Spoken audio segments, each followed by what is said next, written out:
Bonjour, c'est une joie de vous retrouver encore une fois pour un nouveau reportage d'Israël plus proche de vous.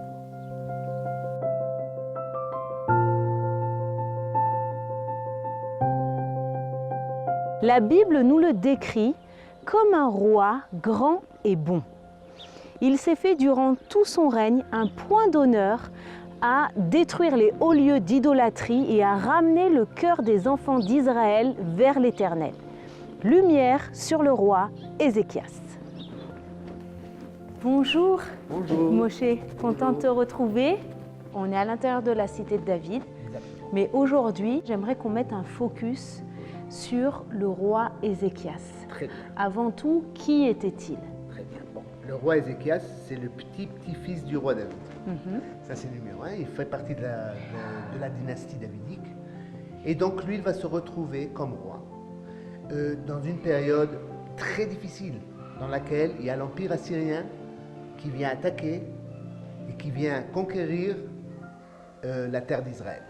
Elle commence par le nord, descend vers le nord, et elle descend ce qu'on appelle la côte méditerranée, et elle monte vers Jérusalem. Dès qu'elle monte vers Jérusalem, Ézéchiel doit se préparer pour ce siège-là. Parce qu'il sait qu'il va être Il attaqué. sait qu'il va être attaqué parce que dans le moment, nous, on payait les impôts au roi assyrien, à l'Empire assyrien, et on a arrêté, c'est-à-dire on s'est rebellé contre eux. Donc maintenant, il vient vers nous. Et ce qu'il va faire, il va faire deux choses qui sont monumentales, qui vont changer l'histoire en total.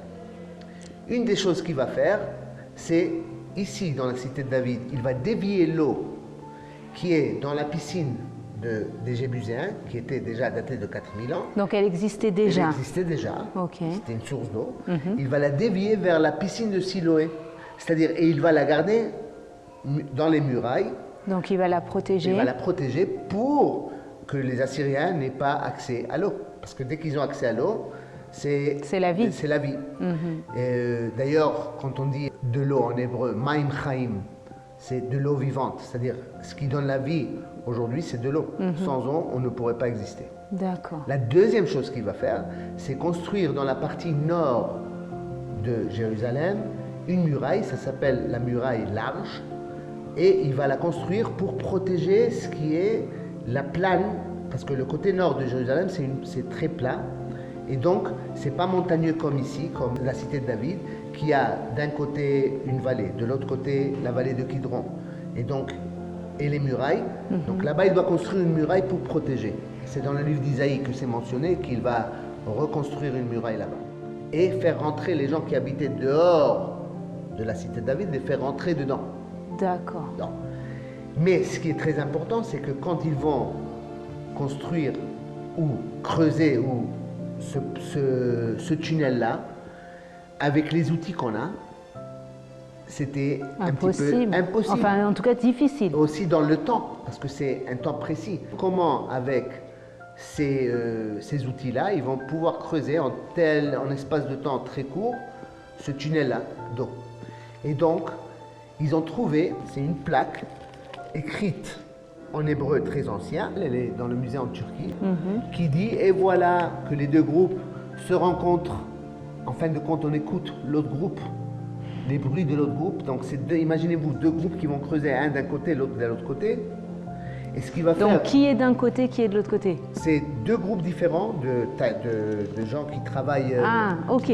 Ok, deux groupes différents. Et dès qu'on rentre dans le tunnel... Mais l'équipe du roi Ézéchias. Voilà. Ok. Ça, c'est pendant le temps Ok, du roi c'est Ézéchias. pas des ennemis qui C'est pas cherchent des tous ennemis. les Non, deux non, à non, atteindre. Ça, c'est l'équipe du roi Ézéchias. C'est des ouvriers, des maçons du roi Ézéchias qui va leur donner l'ordre de creuser et de faire ce tunnel-là pour dévier l'eau. Ok. Donc, ce que vous allez voir, on va descendre de niveau, c'est-à-dire il y a la piscine cananéenne. Ce qu'il va faire, c'est descendre de niveau. Et donc, il va dévier cette eau-là. Et vous allez voir que dès qu'on rentre dans le tunnel, il y a beaucoup de tours. Tu tournes à droite, tu tournes à gauche. C'est pas tout droit.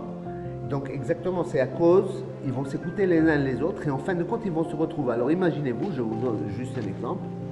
Si je ferme les yeux, parce que c'est dans l'obscurité, et que je vais joindre mes deux doigts comme ça ensemble, et je ferme les yeux, et j'essaye de me retrouver les deux doigts, et on ne peut pas se rencontrer. C'est donc avec le son, l'ouïe, qui vont pouvoir se rencontrer.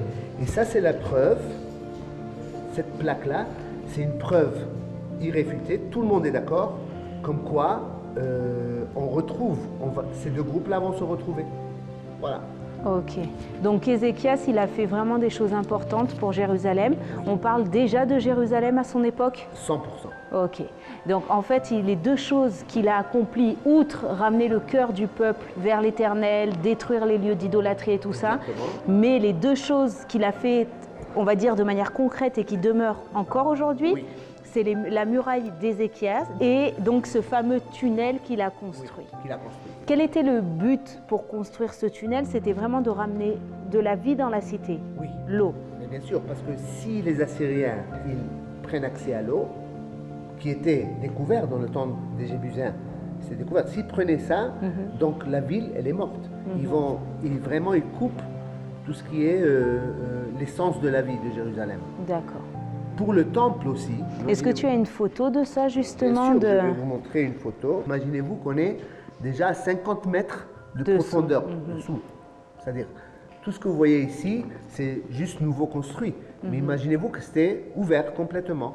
Et donc, il y a à peu près 580 mètres d'ici, que c'est le Mayan Gihon, ou la source d'eau Gihon, la source d'eau Gihon, qui va amener tout ça. C'est 580 mètres qui va nous amener jusqu'à la piscine de Siloé. Et en fait, c'est entre guillemets la bonne idée d'Ézéchias qui permet d'abreuver et de pourvoir vraiment aux besoins du peuple. Exactement. Et c'est ça ce qui va nous donner l'opportunité de survivre ce siège-là. D'accord. La piscine de Siloé, elle est où?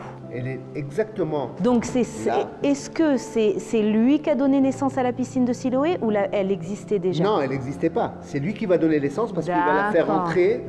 C'est-à-dire il va dévier l'eau. Il va créer en fait cette piscine-là. Parce qu'avant, il y avait la piscine ici, la piscine des Cananéens. Donc il va dévier. Donc maintenant, les Assyriens ils vont venir. Ils vont se retrouver avec rien. Parce que l'eau a été détournée et a été vers la ramenée piscine de Siloé et à l'intérieur de la cité de David. Et c'est déjà dans les murailles aussi. Ok. Voilà. Donc ici, par exemple, voilà l'eau. Mais si je vous montre une photo plus exacte, voilà, regardez la piscine et elle est entourée de murailles. D'accord. Donc en plus d'avoir détourné l'eau, il a pensé à la protéger. Exactement. C'était très ingénieux. Bien sûr. Qu'est-ce qu'on pourrait retenir sur ce roi Ézéchias? Le roi Ézéchias, il a ramené aux sources le peuple juif. Parce que le peuple juif, bien sûr, il a fait des péchés. Il s'est détourné de Dieu.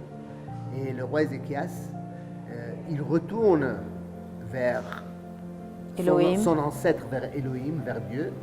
Et il veut remettre dans les sources le peuple juif, c'est-à-dire que ce soit le travail du temple, que ce soit tout ce qu'il y avait dehors du temple, il y avait des lieux d'idolâtrie qu'il avait détruits. Merci beaucoup Moshe encore pour tes éclaircissements que tu nous as apportés aujourd'hui. On vous remercie pour votre fidélité et je vous dis à très bientôt à Jérusalem.